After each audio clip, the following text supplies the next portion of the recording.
Hello, I'm David Rosen, Chair of the IOF Rules Commission. I'm going to talk about electronic punching, particularly from the point of view of event advisors and high-level event organisers. I know a lot of you will know a fair amount about this subject already, but I hope there'll be some points of interest nevertheless.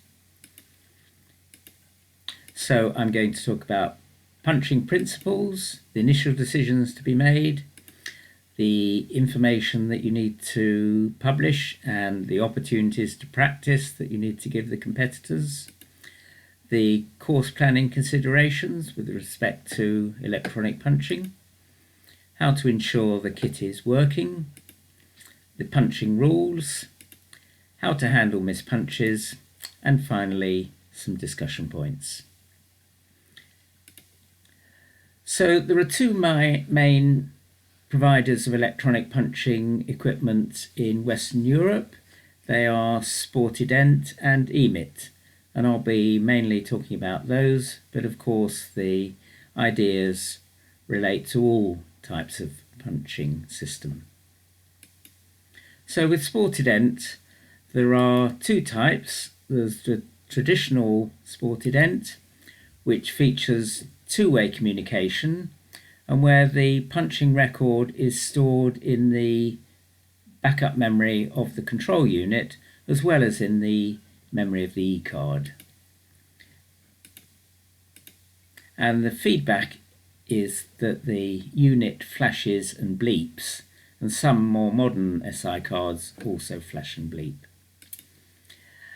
The contactless version of Sporty Dent features an E-card called the Sporty Dent Active Card or SIAC, and that has just one-way communication where the punching unit does not record the punching unit doesn't know about the punch, and the message is only going from the punching unit to the SIAC. The SIAC flashes and bleeps to tell the competitor that they've recorded the punch. And it's also useful to know that a SIAC can also be used to punch directly if for some reason it doesn't work contactlessly. So here's traditional SI punching.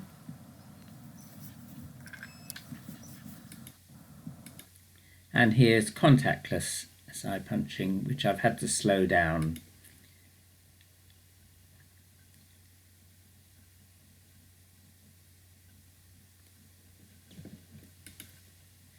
With EMIT, again there's a traditional version where the punching unit does not record the punch. The unit flashes and you get a pinprick in the backup card, and some EMIT bricks display the punch. With the touch-free version of EMIT, you use an EMI tag. There is one-way communication and the punching unit does not record the punch. And the feedback is that the EMI tag flashes. So here's traditional EMIT, there's the punching unit, here's the brick with the backup card on the back, and you just place the brick in the unit. Here Tommy from EMIT is going to demonstrate touch-free punching.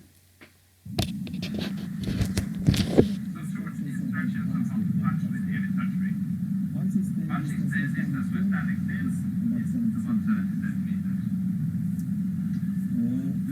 You should make just no move. Stretch your hand towards the control and keep it there as long as possible. And for the left line afterwards. That's the only feedback you got for a correct punch. In speed, it will be like this.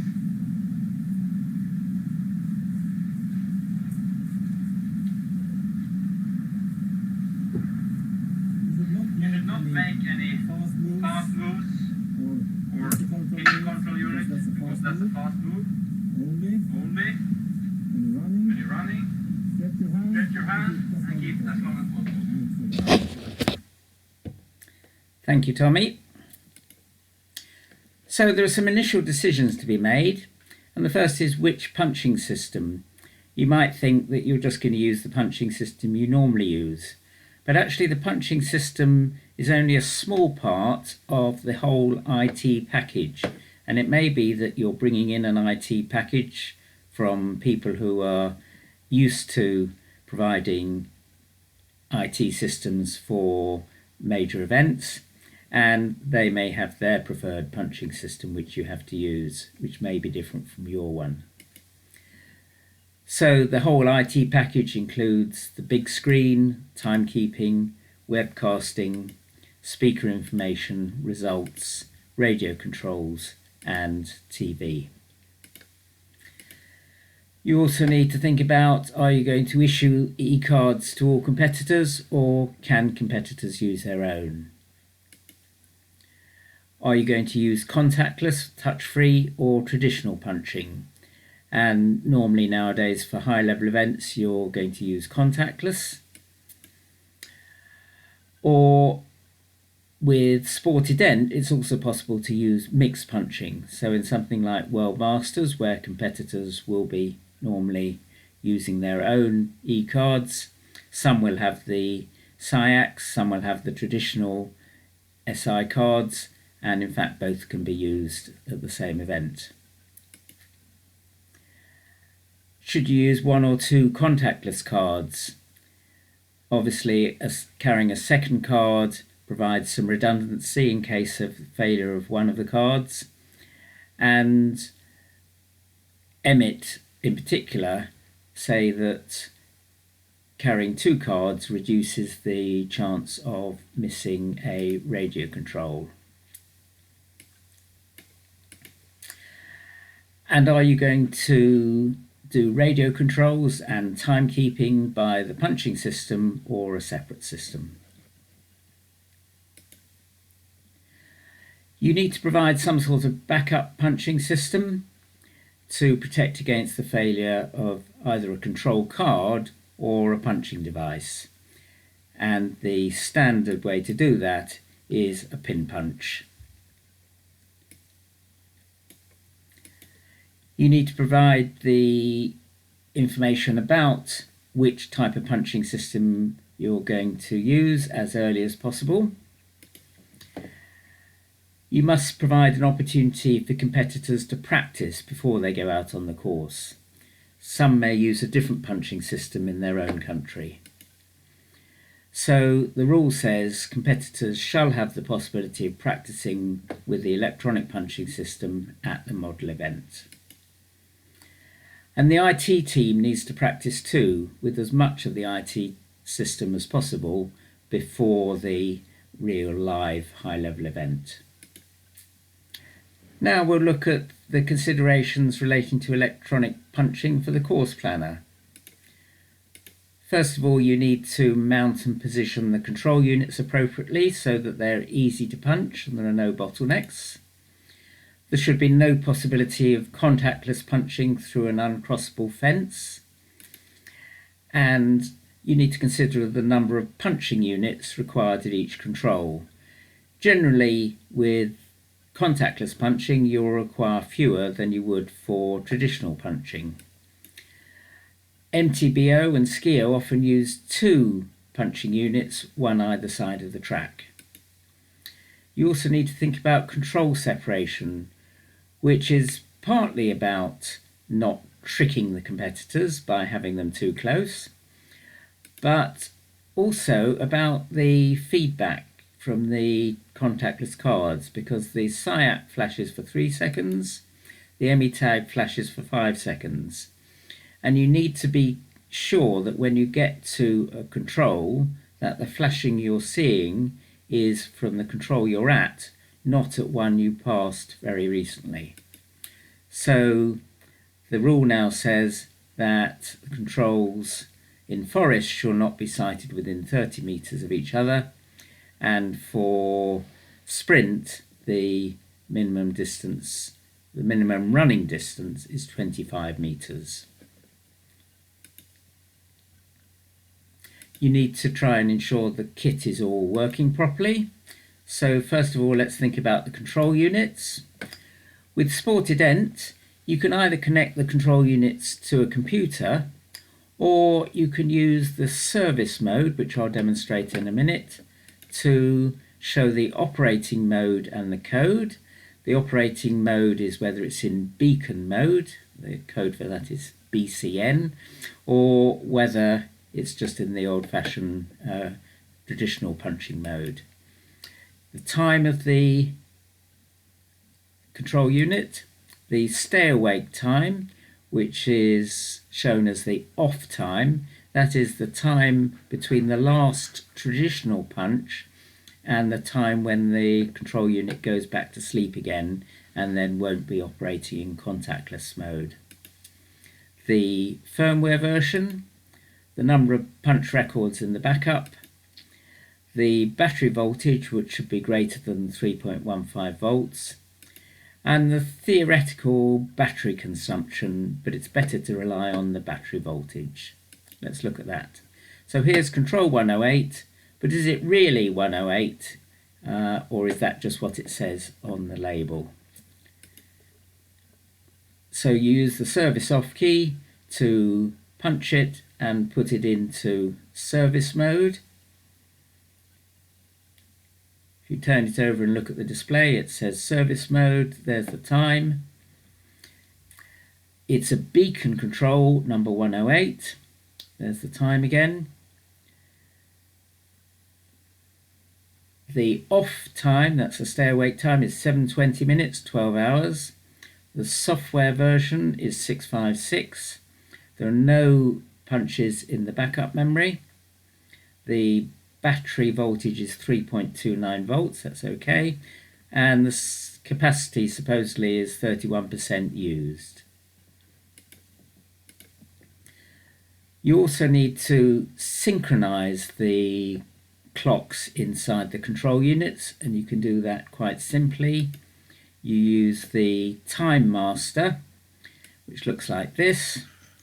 You punch it 3 times with the service off key if you want to put it into extended mode. You then connect the coupling stick, plonk it on the control unit, which bleeps, and then remember to turn the unit off afterwards. And that has cleared the backup memory and synchronized the time.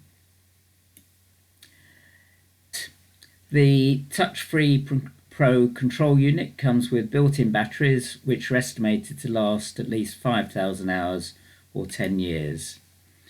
And you can use an E-Link or an ETS1 station to check whether the control units are reaching their lifetime, and also you can check the voltage of the TFP control unit. You should check the Ecards beforehand for battery life. In the case of Sporty Dent, you can configure a control unit as a battery test box, or you can use SI Config Plus on a PC. And this is what the readout from SI Config Plus looks like for my relatively new SIAC. The battery voltage is 2.98 volts, which is well above the 2.44 volt threshold for when you need to change it. With EMIT, the EMI-tag battery is estimated to last for at least 5 years and should be replaced when this limit has been reached. And you can check the production date using an ECU tag reader or an EMIT timer ET6. I think they'll also show you the voltage, which should be more than 2.95 volts. So on the day, very good idea to have pre-runners going around with SI or SI cards or EMITS cards to check whether the controls are in the right place and are functioning correctly. If competitors are using their own e-cards, let them test the battery status beforehand, before they set out, and ensure that the e-cards are started up. So with Sporty Dent, you would have this sequence. The competitors first clear their cards, then check their cards, and that's the process that actually starts up the SIAC. And then you can provide a test unit which competitors with a SIAC can use to check that their card is working contactlessly. And obviously you should have spare units and e-cards available if anything goes wrong. Let's look at the punching rules. Competitors should be responsible for punching their control card at each control using the punching device provided. And if a unit isn't working, then a competitor must use the backup provided. The control card must clearly show that all controls have been visited. And a competitor with a control punch missing shall be disqualified unless it can be established with certainty that the missing punch is not the competitor's fault. Only if you're sure that it wasn't the competitor's fault, then you can use other evidence such as evidence from control officials, cameras, or readout from the control unit. You'll remember that traditional Sporty Dent stores the punch both in the SI card and in the backup memory of the unit. And if you punch too fast, it's quite possible that the punch will be recorded in the unit as an error punch, but not in your card. Now, we can't possibly wait the results until the organiser has fetched in all the control units, read their memories, and worked out whether competitors have actually been to that control or not. We must have the punches in the card unless something's gone wrong. So a competitor must be disqualified even though the control unit may have recorded the competitor's card number as an error punch. It is, however, permitted for the organiser to read the backup from any control, and a competitor can require the organiser to do that subject to a payment of €20. And then if the control does have a complete non-error punch, but the competitor's e-card didn't have it in, then clearly something went wrong, and that must have been some sort of bug, and only in that case can you reinstate the competitor. If competitors are carrying two contactless control cards, then both should be carried on the same arm. We can't have competitors punching half the controls with one card and half with the other. That would be too much work at the end of the day for the organiser. But if there are missing punches in the first card that's read out, then if the punch is found in the second card, then the punches can be merged to form the punching record. Competitors who lose their control card, omit a control, or visit controls in the wrong order shall be disqualified. That's a basic rule of orienteering. So if there is a missing punch, talk to the competitor, work out if it's a wrong punch or a missing punch, and have the IOF complaint protest form handy in case the competitor wants to complain. Finally, we'll talk about some discussion points. First of all, do you need to punch the last control? Everyone saw the competitor run near that control, so by this rule, sporting fairness shall be the guiding principle in the interpretation of these rules. Surely we should reinstate the competitor because they obviously found that control. But I think that rule also means that we should actually disqualify the competitor because we need to be fair to all the competitors, and most of them will have been very careful to make sure they got a punch at that control and may have taken an extra few microseconds to check that they got the feedback. And so I think it would be unfair to them if the competitor who missed that control or didn't get a punch at the control was reinstated.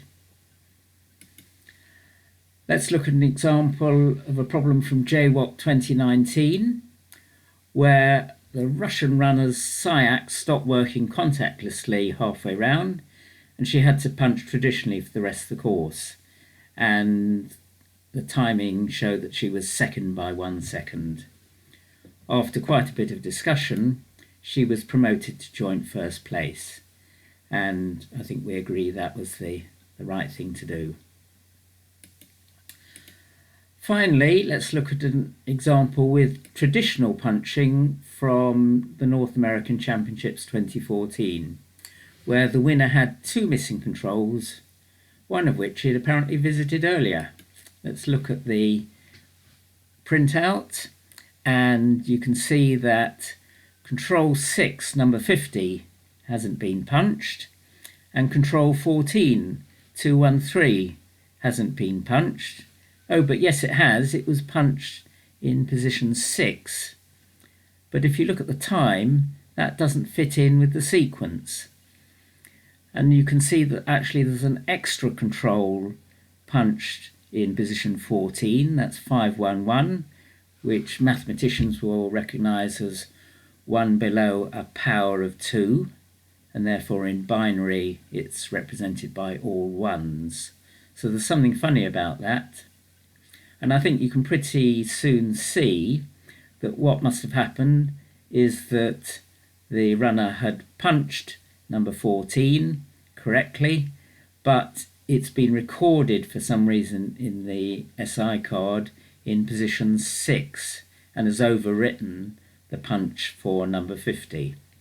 We did go and check the backup memory of control number 50, and indeed his correct punch was there. So we reinstated him. So the conclusion is that generally we can trust the electronic punching hardware and software, but electronic systems can have bugs. Thank you. Are there any questions?